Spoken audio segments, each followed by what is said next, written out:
Hey heroes, welcome to another daring episode of History of the Marvel Universe. This channel is sponsored in part by Patreon supporters. If you would like to contribute, you can sign up for as little as $1 per month over at patreon.com/MaryMarvelite. This week we are looking at Maya Lopez, the woman known as Echo. Her story begins, as stories often do, with a father, in this case a Native American man with several different monikers. Legally, he was William Lincoln. The name given to him by his people translated to Dancing Horse. However, most who knew him personally called him Crazy Horse. While he has primarily been identified as Cheyenne, he is actually descended from multiple different indigenous nations. His maternal grandfather married a woman from another tribe after losing his entire family on the Trail of Tears. For those unfamiliar, this revolves around an actual historical event in which the United States government forced tens of thousands of Native Americans to relocate to so-called Indian Territory in what is now known as Oklahoma. I encourage you all to do your own reading on the subject, as I am ill-equipped to properly convey the weight of the injustice here, but it does need to be remembered that thousands of people lost their lives while being herded out of their homes by soldiers on horseback.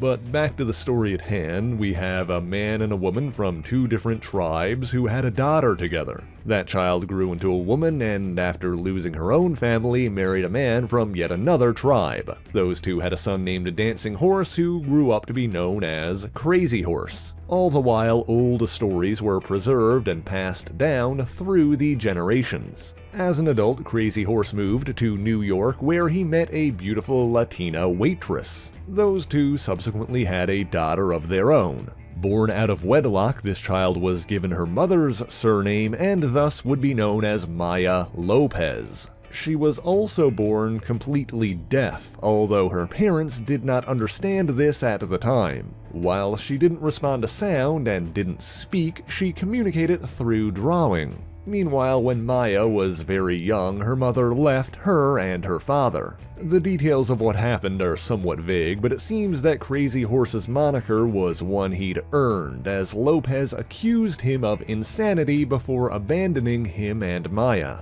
Little else is known of Maya's mother, not even her first name. Simply that she left early enough that later in life Maya would not even be able to recall what she looked like. Crazy Horse was seemingly unbothered by his lover's departure and did not keep any pictures of her for their daughter to see. He was also apparently unfazed when Maya was thought to be nonverbal due to a learning disability. However, this was actually far from the case. Before she even had a concept of what sound was, she had already begun to decipher spoken language by teaching herself to read lips. After being properly diagnosed as deaf, she came to the realization that there was an aspect of the world around her that she was simply unable to perceive. She started putting the pieces together and was taught how to communicate through sign language. However, she also began learning to speak without ever hearing her own voice or anyone else's. In only a few short years, she developed her ability to read lips so thoroughly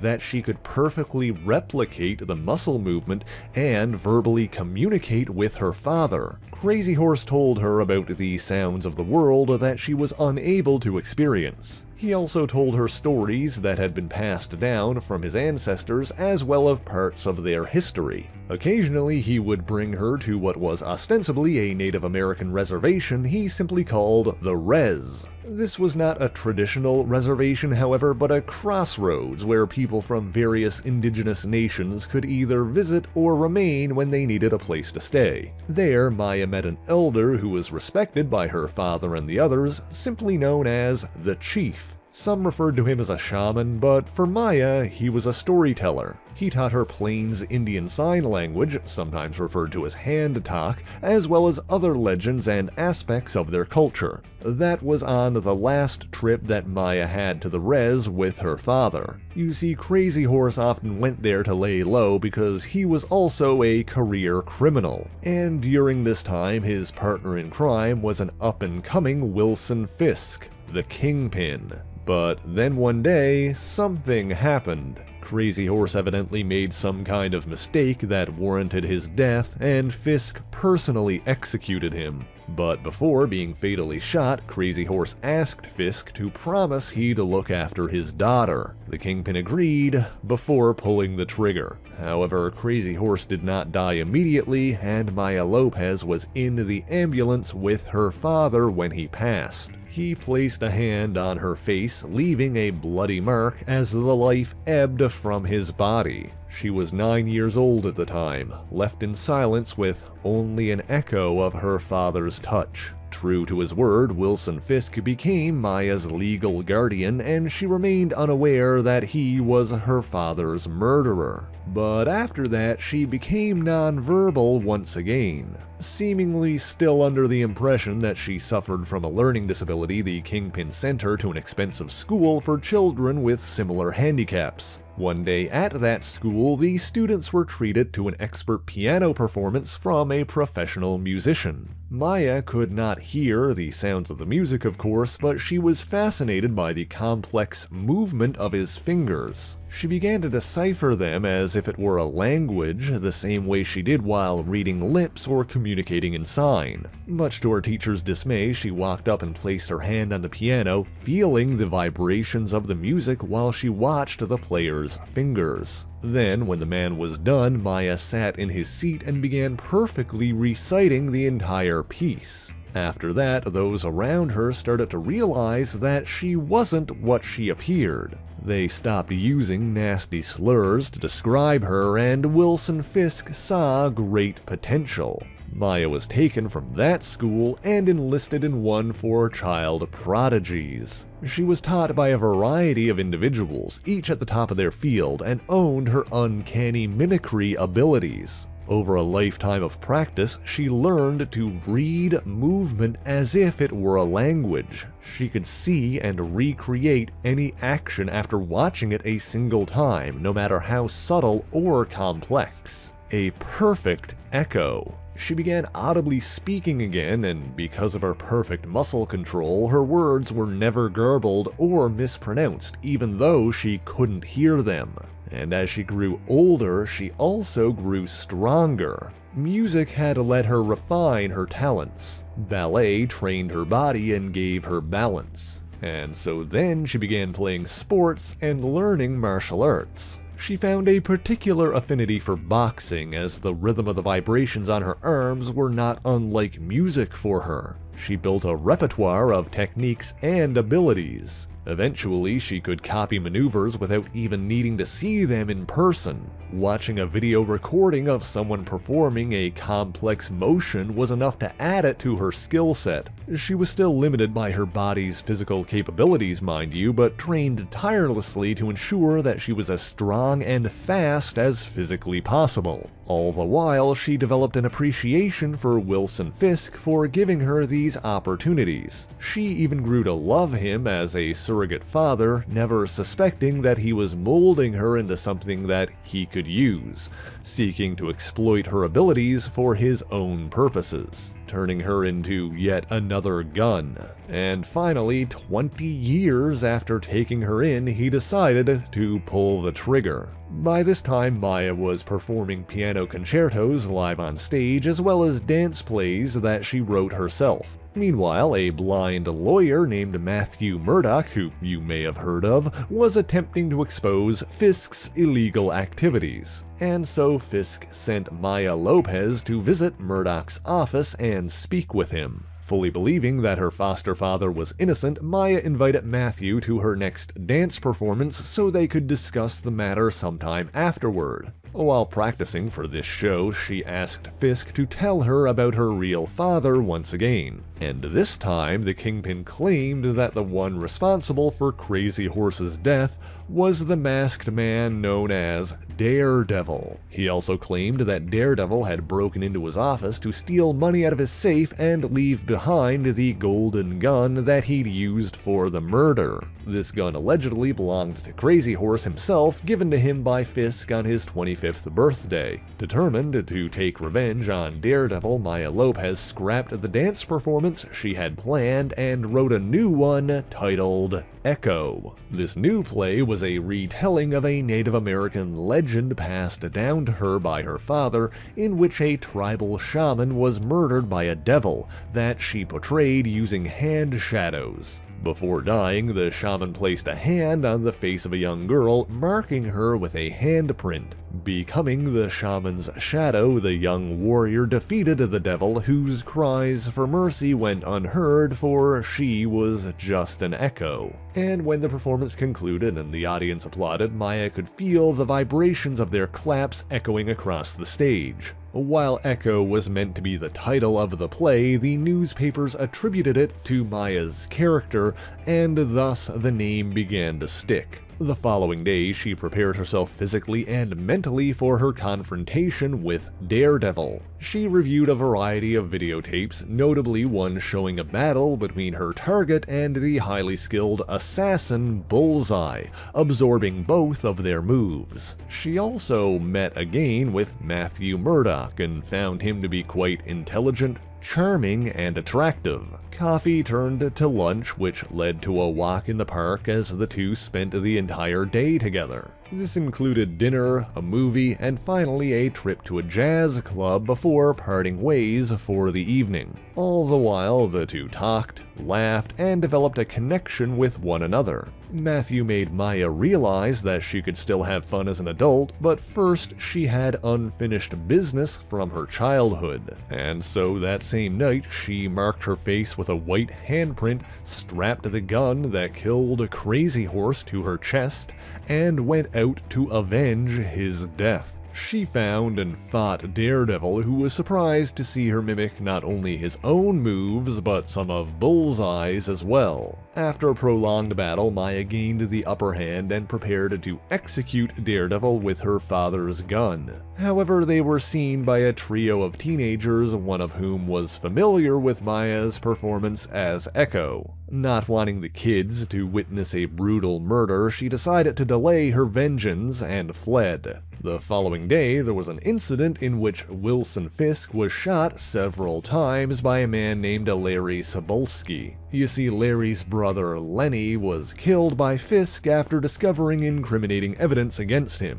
After being shot, the Kingpin plummeted into the river, and Daredevil took the gun from Larry after arriving on the scene. Fisk survived and escaped, but media outlets mistakenly presumed him dead, while the accompanying photo of Daredevil holding the weapon led Maya to believe that he was responsible for this as well. And so Echo soon clashed with Daredevil twice more, determined to finish the fight. However, when she ripped the side of his mask and saw a familiar cut on his face, she realized the truth. Daredevil was really Matt Murdock, and he was far too young to be responsible for her father's death 20 years prior. Furthermore, she came to the only logical conclusion as to who really did kill her father, and fled once again. When the Kingpin resurfaced, pulling himself out of the sewers, he came to Maya for help, but she revealed that she knew the truth at last. Shooting him point blank in the head, she left him for dead to find a new purpose in life. But with a tenacity bordering on superhuman, the Kingpin survived, albeit temporarily blinded by his injuries. Maya then left the country and traveled the world, reigniting her passion for art. She created a number of pieces in a variety of styles, initially trying to find herself, but ultimately finding herself thinking about Matthew Murdock, about Daredevil. She eventually returned to New York to confront him again, but by this point he had gotten involved with someone else, a blind woman named Mila Donovan. Furthermore, Fisk had recovered from his injuries but was arrested after being defeated by Daredevil. Maya confronted him in prison but soon left, knowing that nothing she said or did would give her any satisfaction. and so instead she went back to the Res and spoke with her old mentor, the Chief. Under his guidance, she embarked on a vision quest which lasted for 4 days. During this journey of self-discovery, she experienced visions of several animals. A rabbit who sniffed at her feet, a pair of wild dogs who savagely fought in front of her, an owl who watched from a safe perch before flying away. Then she encountered a being who appeared to be equally man and beast.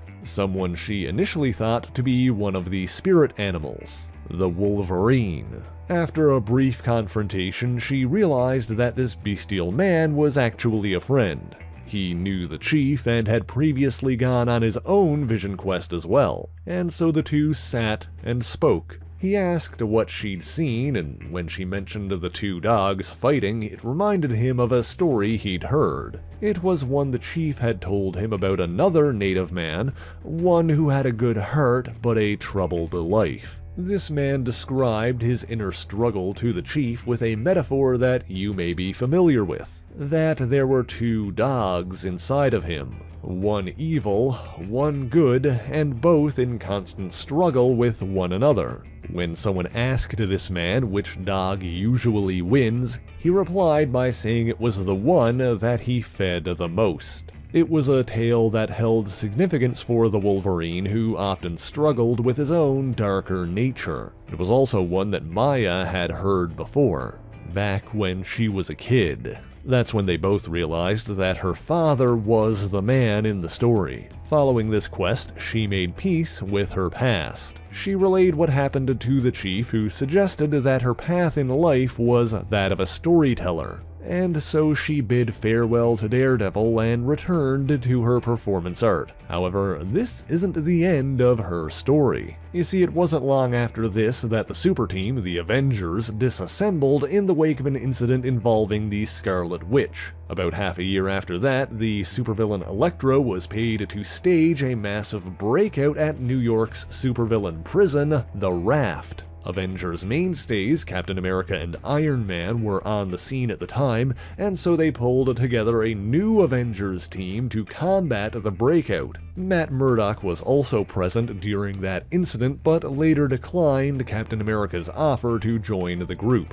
Despite the new Avengers' efforts, a number of inmates did escape, including Kenichiro Harada, the Silver Samurai. He was a Japanese mutant closely associated with the Yakuza clan Yashida, and while he'd made attempts to reform at various points, he'd also had a long history of criminal and mercenary activity. Regardless, his stint at the Raft was actually an illegal one, as he'd effectively been kidnapped by the counter-terrorism agency SHIELD, who detained him without trial and declared him legally dead. After escaping, he was brought back to Japan by agents of the mystical ninja death cult known as the Hand. Wishing to investigate the matter further, Captain America approached Matthew Murdock, who likely had more experience dealing with the Hand and the Japanese underworld than any other American hero. However, Daredevil was dealing with his own troubles, his secret identity having been leaked to the tabloids, and was unable to join the Avengers without putting a target on their backs as well.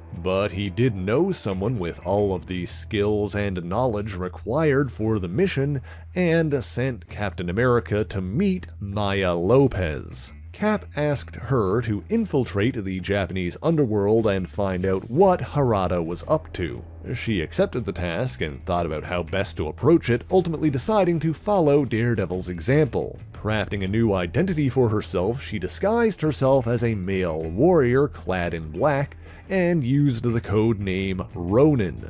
Using this guise, the following night she successfully tracked the Silver Samurai to Fortress Yashida in Osaka. There she saw him meeting with Madame Hydra, who sought to forge an alliance between her organization and the Hand. However, Ronin was detected and attacked by the Hand's ninja assassins. She fought valiantly but was soon overwhelmed and forced to run. However, she ultimately made it back to the Stark building in Osaka where the new Avengers were waiting for her. The heroes mostly took things from there, repelling the ninja and defeating Madam Hydra. Well, technically Madam Hydra let Spider-Woman knock her out to cover up the fact that she was working for them as a double agent, although she was actually working with Nick Fury and feeding Hydra useless intel while gathering information for him. Well, also, okay, it wasn't actually the real Spider-Woman during this time because shortly after she accepted that job from Fury, she was abducted by the alien Skrulls and replaced by their queen, Veranke, as part of her plans for a secret invasion of Earth. In fact, while we're on the subject, the Skrulls were the ones who hired Electro to cause the breakout at the raft and were even responsible for at least some of the corruption within S.H.I.E.L.D. But back to the story at hand, the Silver Samurai decided not to ally with Hydra or the Hand and turned on the ninja as well. Because of that and the illegal nature of his previous incarceration, Captain America left him there to continue his investigations into the wrongdoings from S.H.I.E.L.D. At the end of the day, Maya unmasked herself to the Avengers and agreed to continue her surveillance of the Japanese underworld. She subsequently traveled to Tokyo and posed as a young, absent-minded rich woman gathering leads from wannabe Yakuza. As the supposedly male Ronin, she would strike at criminals and report her results back to the Avengers. But then a conflict surrounding the controversial Superhuman Registration Act split the team in two, resulting in the first superhero civil war. With the Avengers shattered, she was effectively stranded but decided to continue what she was doing without the other heroes as backup. Eventually, however, she clashed once again with the Hand, leading to a confrontation with their new leader, Elektra Natchios. Well, technically, and here we go again, that Elektra was actually a Skrull imposter working for Queen Veranke. Regardless, the process that the Skrulls used for their secret invasion effectively transformed them into perfect copies of the one they impersonated, and so the Skrull Elektra was as good a fighter as the real one. Having never had the opportunity to properly study her moves, and with Elektra being one of the most skilled hand-to-hand combatants on the planet, Maya Lopez was ultimately defeated and fatally stabbed. However, the Hand wasn't finished with her and used their ancient magic to bring her back from the dead. Now, normally when this ritual is performed, the resurrected individual is brainwashed into becoming a thrall of the Hand. But this time, the process was interrupted by a team of outlaw Avengers led by Luke Cage. This version of the team included some Avengers she'd previously met, including the imposter Spider-Woman, as well as her one-time spirit animal, Wolverine. There was also a new Ronin, Clint Barton, who historically operated as Hawkeye. The Avengers rescued Maya, bringing her back to Castle Yashida, home of the Silver Samurai, to recover. The Hand pursued them there, and it seemed that Elektra would succeed in turning Maya against her allies. However, the new Avenger Doctor Strange was ultimately able to use his own magic to free Maya's mind completely. Back to normal and back in the fight, Maya went straight for a distracted Elektra, killing her to put an end to the fighting and stop the Hand once again. But upon dying, the imposter Elektra reverted to her natural Skrull form. And this is kind of why I've been mentioning the Skrull infiltration, because this revelation is what kicked off a series of events leading the heroes to investigate their secret invasion.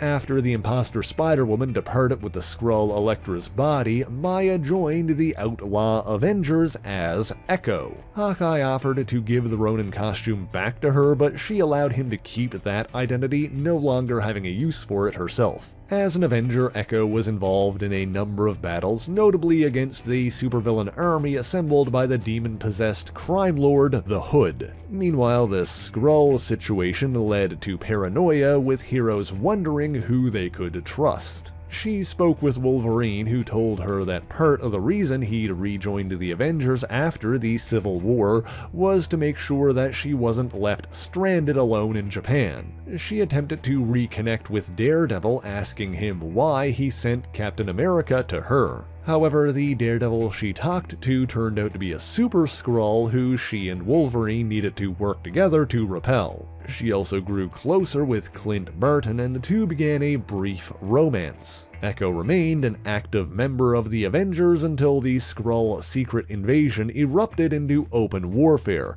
ultimately culminating in a gigantic final battle in Central Park in which Queen Veronica was seemingly killed. For more information on the secret invasion in general, you can watch my video on that subject, linked in the description. Sometime later, Maya Lopez posed as an exotic dancer to investigate a Los Angeles-based criminal organization headed by the notorious Magia Don Count Nefaria. However, she was forced to blow her cover to save the vigilante Moon Knight after he attacked Nefaria's underboss, Snapdragon. After saving his life, Echo joined forces with Moon Knight against Count Nefaria. However, the ionically charged supervillain was able to strike Maya down with his powerful eye lasers, killing her once again. This death seemed somewhat definitive, as she was later seen in the morgue being prepared for an autopsy. However, she later resurfaced again, reuniting with Daredevil and joining forces against the sound-based supervillain Ulysses Claw. This unexplained resurrection could potentially be related to the fact that in between her death and return, the entire universe was destroyed along with the majority of the known multiverse, and subsequently restored, albeit with a few notable differences. Since then, Maya Lopez has continued to operate as the superhero Echo, often alongside allies like Daredevil and Captain Marvel. In one incident, Echo was one of many heroes and villains abducted by the cosmic power known as the Phoenix Force and made to battle each other to determine its next host. In the end, Maya was the one deemed worthy and subsequently rejoined the Avengers as the new Phoenix. That didn't last forever, but we are getting to the more recent stories now, and we're pretty much out of time for the week, so I won't go into all the details here. And so thank you so much for watching this video, and if you enjoyed it, please be sure to leave a like, subscribe to the channel, and share it on your favorite social media. As always, the issues referenced in this video are listed in the description below if you would like to read them for yourself, as well as links to other places you can find me, including my Patreon page where, for only $1 a month, you can get your name in these special thanks here. But that's all I've got for you this week. Thanks again for watching, and until next time, true believers, Excelsior!